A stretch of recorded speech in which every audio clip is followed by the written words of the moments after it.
With that, let's bring in our leadoff panel, Jeff Mason, White House and Washington correspondent for Bloomberg, Daniela Diaz, congressional reporter for Notice, and Kate Andrews. She is on the Washington Post editorial board. Hey, Jeff, let's start with you. What else do we need to know about this apparent phone call between President Trump and FIFA's president? What are you hearing now from the White House?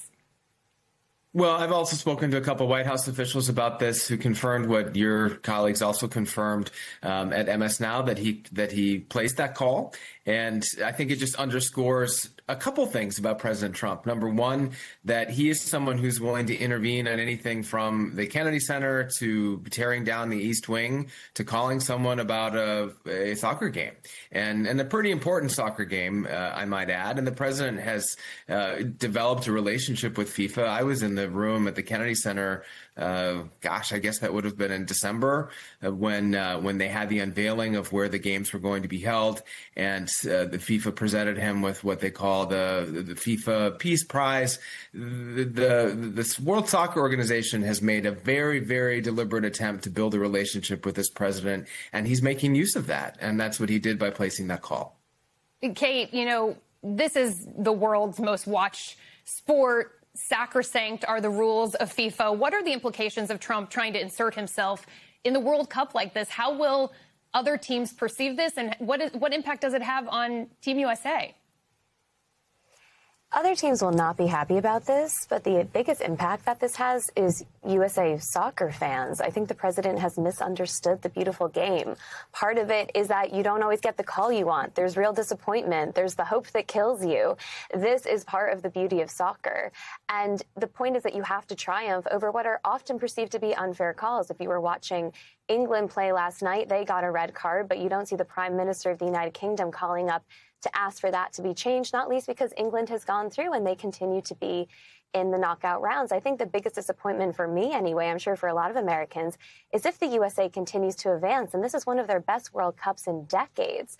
I think a lot of people out there will feel like it was unfair, like they didn't actually win it, because part of it is that you have to overcome the adversity and what are perceived to sometimes be unfair calls. You can't have people calling up, making a phone call in your favor to get you the win.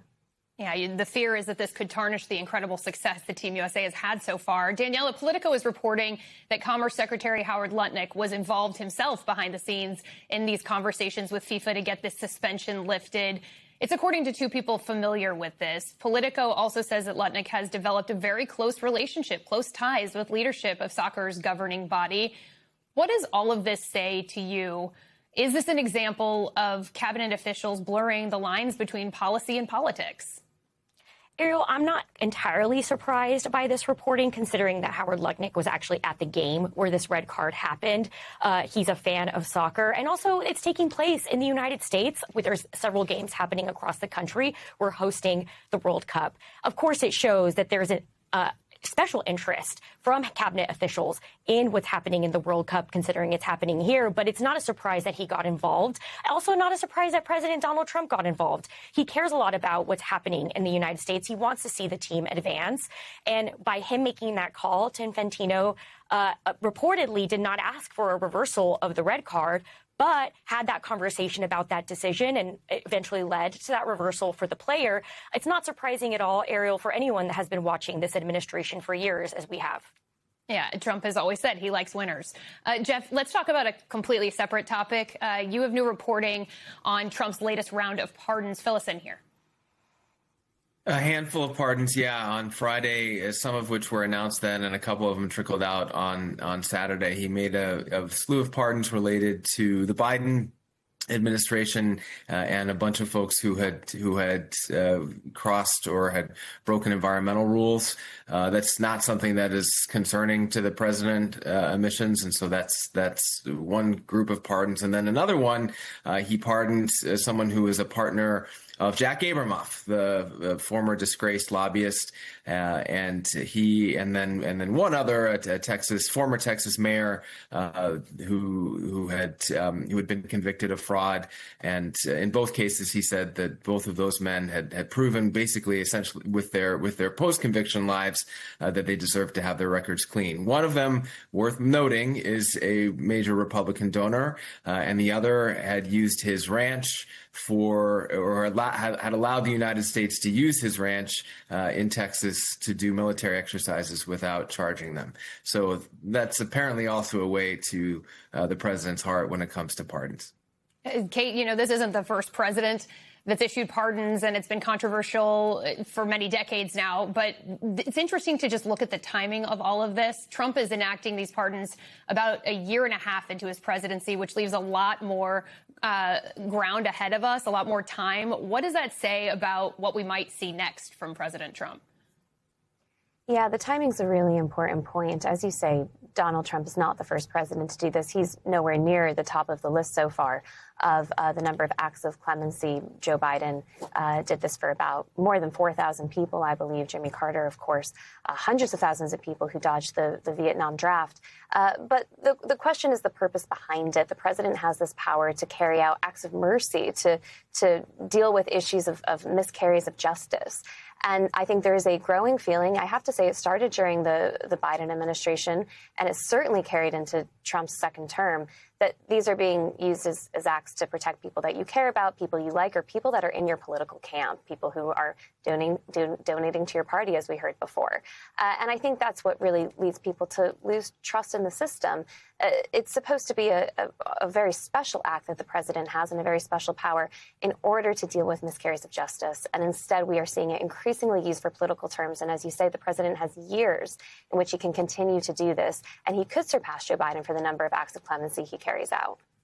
One of the things that we've seen squarely come into focus is the president's financial disclosures. Daniela, new reporting from Axios says Democrats are now preparing to issue subpoenas over Trump's massive 2025 profits. What can they actually get done here? What's their plan going forward? Well, Ariel, this is always the question that Democrats have when it comes to Trump's financial disclosures, anything that he's done, is whether he's committed any wrongdoing. Now, if I were President Donald Trump, I'd be really concerned, especially considering that the midterms are coming up. You said in 120 days. And should Democrats take back the majority in the House, Ariel, that could mean many investigations against Trump. And they would have subpoena power, actual subpoena power, unlike what they have right now in the minority, to investigate Trump and his business dealings. And it could be very, very impactful to the Trump administration and what they plan to do. So while they're actually trying to look into what his earnings were in 2025, should Democrats take back the majority, it could be a much different investigation in just a few months. It's one thing for lawmakers to be preoccupied by this. You just have to wonder, Kate, Democrats are going to try to keep Trump's profits, his business transactions in the headlines. They're going to try to use this for their messaging for the midterms. But are voters paying attention to that? And how do Democrats then draw the stark contrast between how Trump is profiting and the pain that they're feeling at the pump, that they're feeling at the grocery store? It's pretty stark terms. Absolutely. The Democrats are going to try to keep this in the news, and the president is making it very easy.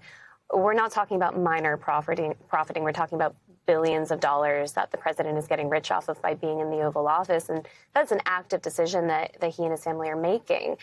So he is drawing attention to it by continuing to carry out those business interests while he is in the White House. Look, I think the difficulty as well for the president at the moment is that if you were to go to those bread and butter issues, even if some Americans are less interested or not paying as much attention to his own business transactions, what they are paying attention to is inflation. They're paying attention to the cost of gas. The White House knows this. It's one of the reasons we've seen so many pivots with the war in Iran. And those issues are not pulling well for the president at the moment. If the economy were stronger, perhaps there'd be more of a debate, or the Republicans would be able to pivot to other topics. But so long as the economy is in the news, that is a challenging topic for the Republican Party right now. And they clearly do know it, which is why big policy decisions, even foreign policy decisions, are being made based on what they think is going to happen in the midterms. Yeah, I do want to get to foreign policy. But, Jeff, how do Republicans go back home and answer questions about the economy right now when it clearly seems to not really be the president's focus? Yeah, it depends on who they're talking to. I mean, again, the president has such a strong political base that no one is concerned on his side of the base, at least not that I've seen, about the fact that he made $1.4 billion off of his crypto businesses. No one is questioning on his side the strength of the economy. That said, there's certainly some upset on the Republican side over the fact that he didn't or hasn't yet signed the housing bill, which was a bipartisan bill that Republicans absolutely wanted to take home and crow about. And Democrats did too. So he's not making it any easier for his Republicans. But I guess to go back to what I said before, it just really depends on the audience that you're speaking to. If you see, if you're speaking to an audience of certainly Democrats, but also that sweet spot of independents that are really, really important for both the midterm elections and the presidential in 2 years, then you've got some weaknesses. If you're speaking to a group of Republicans and of the MAGA base, it just doesn't matter. So let's talk about the audience of our allies, Jeff. You know, Trump is going to be heading to this NATO summit in Turkey this week. He's, of course, been long critical of the alliance. He said it's ridiculous for the U.S. to continue supporting NATO at the current level that we are. What are we expecting from this summit? Yeah, really interesting dynamics going into this summit. He's flying to Turkey later tonight. He'll be there arrives there on Tuesday afternoon, and then we'll have the full summit on Wednesday. One of the biggest takeaways, according to U.S. officials that we spoke to yesterday, is that the president will be meeting with President Zelensky of Ukraine, and that is a potential shift of foreign policy momentum away from the Iran war and negotiations there back to negotiations with regard to the Russia incursion into Ukraine. But there is tension over all of those things. There's tension between President Trump and NATO allies about Iran.